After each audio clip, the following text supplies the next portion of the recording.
you know that they had done a study, and in that study, it went on to say that an average person has so many thoughts a day, approximately varying anything between 12,000 to, they said, something like 70,000 thoughts a day. Now, within those thoughts, approximately 80% of those thoughts tend to be negative. 95% tends to be repetitive. Can you believe that? So My this God. reinforces that whole idea that self-awareness is the birth of transformation. You know, we do an audit when it comes to business, when it comes to marketing, when it comes to stakeholders. So why not on ourselves as human beings? To check in with ourselves so that we can replenish. We know where we're at, and then we can find ourselves and see where we want to go and how far we want to go, and then decide how we choose to get there. Well, So it's very important. Go ahead, Rajiv. yeah, I think I just wanted to just reflect on what you just said from a perspective of saying that how does all this impact somebody to be able to prepare themselves towards accepting change? Because the whole piece of how I conduct myself with myself is about how do I really prepare myself for change, and something I reflected on upon in the early part of the show, where I said that, and that's something that's a known fact, that you ask a group of people and ask them that, do you want things around you to change, and everybody says yes, everything should change around me. But when it comes to saying, are you willing to change, suddenly the same people get into a very sheepish look at themselves saying, yes, but I am not too sure, and so on and so forth, right? So therefore, does self-awareness play a role in that, to be able to give you that confidence? And you said self-awareness leading to self-mastery. Is that something that's a start point, if I was to use that word? Remember how I said I wasn't always this? I mean, a lot of people say, gosh, Senela, you're so confident. How do you speak at the type of magnitude of stages you speak at? How do you interact with the type of people you do? How do you do the kind of work you do? You're so confident. I mean, not a lot of people know the Senela that I had to deal with when I was a teenager growing up. I wasn't always like this. I didn't have a lot of friends. And it was really my journey of self-discovery, self-mastery, my own journey of knowing that I wanted more. I wanted to know my purpose. I wanted to build a legacy, and I ended up becoming a legacy builder, not just for my companies but also for so many others around the world. But honestly, it really starts, the starting point is realizing that there is more and desiring it. If somebody else outside my life came and said, Sinala, you're too quiet, you're too shy, you need to go out there more, you need to discover what the world is all about, you think I'm going to do it? I'm not. But Not at all. it took me to realize that. And I think for me, that belief, understanding that I needed change and desiring that change is what's going to make that shift. You know, this famous quote, right? They say you can you can give somebody fish, but it's always more empowering to teach them how to do it and Fishing. give them that, build in them. If they have the desire, if they want to take that accountability, that is where the transformation takes Yeah, place. yeah, And that's what absolutely. happened even in my own life. I really like it the way you honestly admit to the fact that you need to first have that conversation with yourself. I think the all conversations begin in the head even before they are said, and it is what the conversation that you have with yourself in person when nobody is listening is probably some of the most significant and life changing, if I may use that word, conversations that are around. So yes, at the Own Your Future and the effort with accountability partnerships, we're talking about how we can build those conversations and giving people a safe space to really talk about them. Of course, there is Senela Absolutely. Jayasuriya. Of course, there is senelajayasuriya.com to discover more of the wonderful work she does. It's been a fantastic journey. And for those who choose to walk that journey firsthand, reach out. I'd also like to talk to you Absolutely. about the recent. I think the recent has been something which has been significant to say the least. So, the last 2 years, change has been the new normal. And frankly, what I mean by saying that is no 2 days was similar. There was a lot of there were a lot of events around us, either and unfortunately for some personally, but personally or not, you could not have ignored it. So change was a constant, and it was a constant but was just too much in my face, at least. What are your thoughts around that, and did I summarize that well, and does it relate to you? Change, is it? Navigating change? Yeah. Yeah, of course. What a wonderful question. That's a beautiful question. It's so relevant. So under one of my companies, Women Empowered Global, we do a lot of specialization work around women in leadership for women migrating to foreign cultures, in their careers, women making that career transition, pivoting, or wanting to navigate the plateau. So we do this with female founders, with startups, as well as corporate professionals and emerging leaders from Asia, from Africa, Europe, and USA. And one thing I've observed is to really help them navigate this change is, like I said, really building in them the forte, the foresight, and that desire to identify where that change has to happen, and also go through with that willpower to compete with that change and come successfully onto the other side. And I'm really happy to say that a few case studies, if I can think about, there have been some women in our ecosystem. I mean, quite a few of them. I remember during COVID, there was a lady from UK who said, Senela, with this new normal, she was a doctoral student, a British doctoral student. She said, Senela, with this new normal, the pandemic, my mental health is impacted. I don't know how to cope with this new normal, but I actually helped her to overcome procrastination.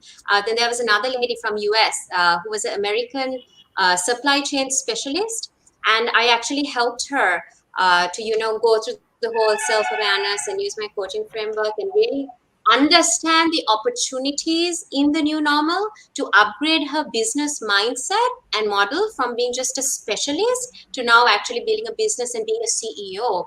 I mean, so many different examples I can think of women, from around the world, really teaching them that if you want to pivot and if you want to keep abreast with this new normal, you need to have that strength. It's not going to be easy, and also that awareness and the determination to succeed. And, just expanding on the whole new normal concept, one of the things I saw, and I will also narrate this to my own journey, how I faced and coped with it, and I'm still coping with it because we're always evolving, right? Nobody's 100%. Um, so the new normal situation, it was really interesting, Priyanka. In my mind, when I think about new normal, I'm thinking, how can one navigate change? Unprecedented change.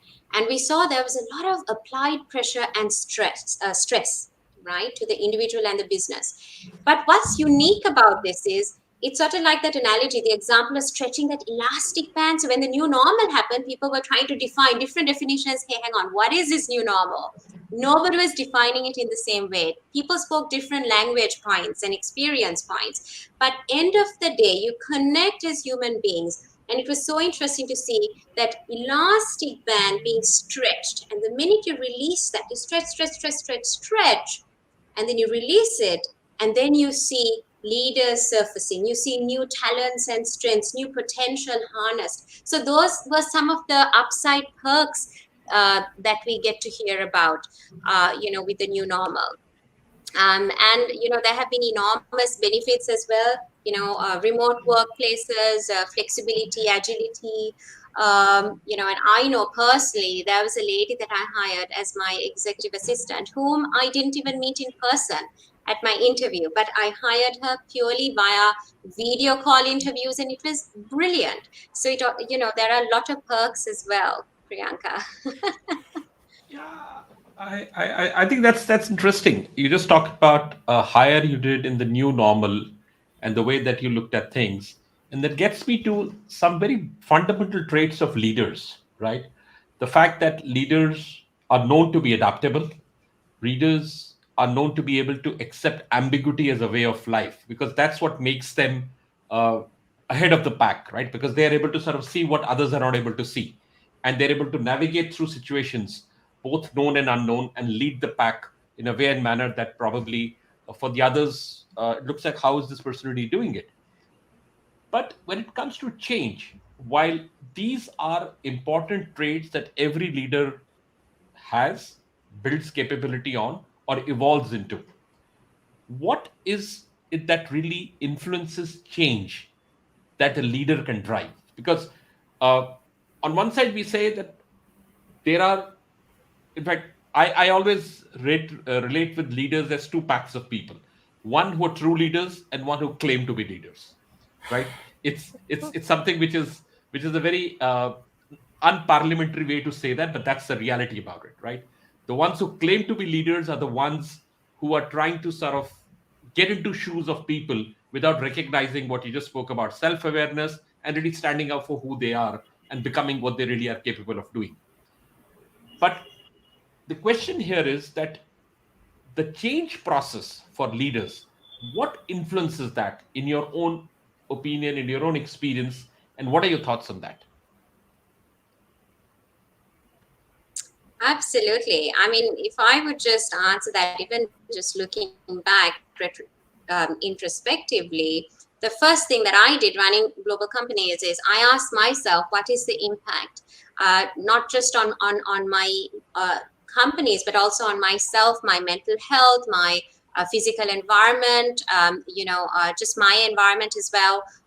See, because having a strong leadership presence is so important, is so significant to navigating change. If the leadership is weak, if the leader is weak, if the vision is not strong, if the practice of that vision is not flexible, then you are going to get stuck. So the way to get unstuck is first by getting into that systemic journey of first asking some powerful questions. So one of the things I did to really look at how to navigate and influence that change was start asking some critical questions. One question I started off with is, what am I learning from this?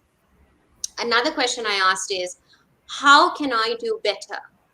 And what am I not doing that I don't even see? Because you're talking about change. And what's really interesting is if you talk about change and navigating that as it relates to change management and influencing that, in my mind and opinion, the key leadership mandate for challenging times like this would be this: the ability to look to the future and make decisions today that can solve the immediate problems whilst preparing us for the journey ahead. Now, anybody can take something simple and make it really blown up complex, but it takes a real charismatic type of leader to simplify this process.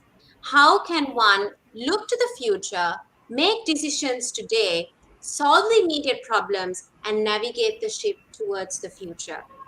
And I see this having two key aspects, and the umbrella around that being transformational leadership. So I will break transformational leadership in the context of, bringing in my innovation culture sort of dimension and my specialization work there. I would say a leader would have to influence a change by being inspiring. So you can't talk about influencing a change if you're also not a leader that people look up to and can feel inspired by. Because if you're not excited about the change, and if what you communicate is just the stress of having to change, guess what you're going to do? You're inculcating a culture that is going to be resistant to that change. But the minute you get excited about why you want to change, the benefits for your organization, and you talk about a culture and the communication language that goes around that, then automatically your team feels a little bit more confident about why, as a leader, you are supporting that change. So you inspire. So inspirational leadership. You have to be inspired for self and the team. The second dimension to this transformation piece is innovative leadership. Um, so when I talk about innovative leadership, the ability to take risks, have a high domain knowledge on the industry, what that change is going to look like, be authentic in the process, be open-minded, have that sense of openness to that change, and collaboration. I think one thing we can see, I mean, even just myself, I'm sitting on 7 different leadership teams. Why? A lot of people are like, Senela, your networks, your global networks are so vast, and they're not all in the same basket. And there is an absolute reason for that. I'm working out of passion and also necessity, because I'm learning from others, I'm supporting others, and that collaboration is what gives you that synergy and that massive impact that we really want to go for. So that is how I would like to summarize my thoughts around what would really support influencing actually. So I'll ask you something. I'll ask you something. Something that I just thought. Tell me something that was one of your favorite moments. And so, of course, there's a lot of passion that goes into that work that you do, and it reflects in the change and the real life change that you see around you. So I know you were telling us something about what you wanted to talk about, and a real life example of the change that we all would have loved to see. So tell me a little bit that happened firsthand. Yeah, it was so beautiful, Priyanka. There was in one of my communication programs, for women, there was a young lady. She was about to get married. She's South Asian, and she came to me saying, Senela, my voice, I need more confidence. I need to know that I own my power. I want to apply for a job. Now, this is at the height of the pandemic. Nobody was recruiting, right? I mean, the job market was very scarce. There was very low job demand, and she was an engineer. She's transitioning into a different sector as well. And so she underwent my coaching program. I was working with her on these limiting beliefs, unpacking her mindset. The mind. I've always believed, even that little shy Sanella, remember my own journey I told you about? I had to face my fear and say, Sanella, no, you can overcome it. I had to talk to myself and unpack those limiting beliefs. So I applied those frameworks on this young lady. And my goodness, after the 3 months coaching, Priyanka, she came back. I did a regroup session, and it was a group mentoring call. And with tears in her eyes, during the height of COVID, she said, Sanella, I landed a manager job at the number one garment company in the country, and with tears in her eyes. And to me, that was a real gift and blessing. That gave me so much of joy to know the net result and that outcome. But I always believed, if you overcome your mind, if you face that little voice, don't hide from it, don't resist that voice. You need to hear it to heal it. And when you Yeah. do cross over to the other side, it's powerful. I think something that I'll take from here and this conversation, hear it to heal it. Yeah, and interesting. In fact, this reminds me of a very interesting conversation I had with somebody as early as last week. And as you were talking about it, just came to my mind, Senela, and I must share it here. Uh, I was speaking to a lady with a similar challenge, but a very different age group and everything. But do you know what really came out of that? And she had a similar challenge of what to do, what next, am I ready for that job, and all that stuff, as you rightly expressed. And and a very common response that you get from people at that stage of their mental discomfort, as I would call it, is that I'm stuck. I don't know what to do next, right? And I remember asking her a very simple question, and I asked her, "Are you unstuck? Are you stuck, or are you choosing to be stuck?" And she looked at me and she said, "What do you mean? It's not any different. I'm still stuck." I said, "True, but I just want you to 1 minute pause and think about this and say that are you stuck or are you choosing to be stuck?"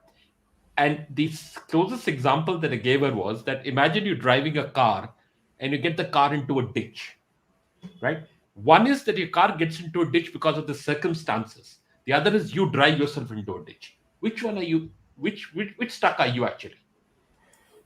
And then she suddenly smiled, and we sort of concluded that conversation. We have something else planned going forward, but the point I'm trying to make is exactly what you said, that how important it is for a person to take control on themselves and get onto the journey of what we are talking about here to really own their future.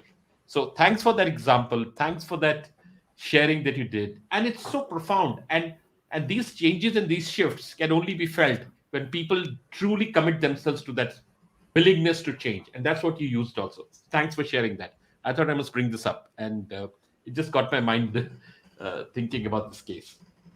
No, I Very think interesting. what it does is that but I think people who are already asking for help are people who are winners. I think that there are very few people who are willing to raise their hands and say, "I can do better, but I need help." So I think that's the real spirit of humankind that we should applaud. So, for everybody that Senela and of course Rajiv have been able to work with, are people who've kind of been honest enough to say, let's find some help. So that said, I think the journey continues to own your future. And any last thoughts around the table? Mine were to say that it's important that we recognize Rajiv, and then we'll close with Senela. Yeah, I think, as I said, I believe the opportunity to own your future with the business through resilience, through abilities to be able to really figure out how do I really carve out my own journey is very, very important. And taking control on it, willingness to sort of adapt to the changing environments, and accepting the fact that the new normal is here to stay. And I'm using the word here to stay because that's when you start accepting and moving forward. And I think that's probably my take about change. Change happens when you accept it, change happens when you accept that you have to change, and change happens when you're willing to commit yourself to a path going forward. That's my take. Senela, would love to hear your thoughts and your comments on this, please. You mentioned the word resilience as well just a couple of seconds before. I have a very cool quote that I came up with about resilience. Would you like to hear it? Yes, Please. and ready to type it out for everybody to read. So I think resilience is one's ability and courage to face risk that comes with discovering what you're truly made of. It's the ability and courage to face that risk that comes with discovering what you're really made of.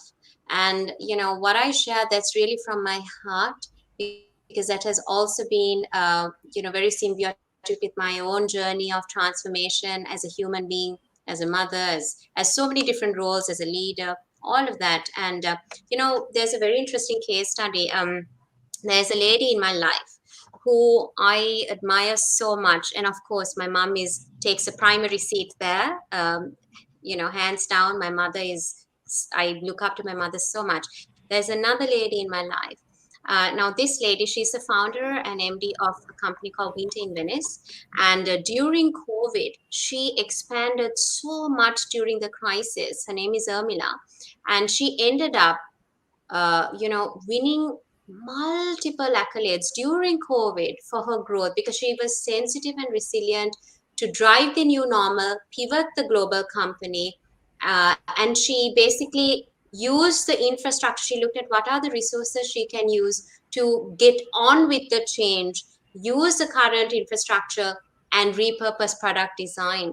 And she ended up winning awards during COVID for it. And that lady is actually my sister, and she's the second lady in my life, Mila, who has been such an amazing example of anybody out there who's listening to this episode today, that it starts with your belief. Are you ready to take that plunge? And I want to conclude with a thought. A question that I have is this: check in with yourself, and I want to ask you, all those listening in today, if you're not chasing your dream, you are chasing something, isn't it? What is it?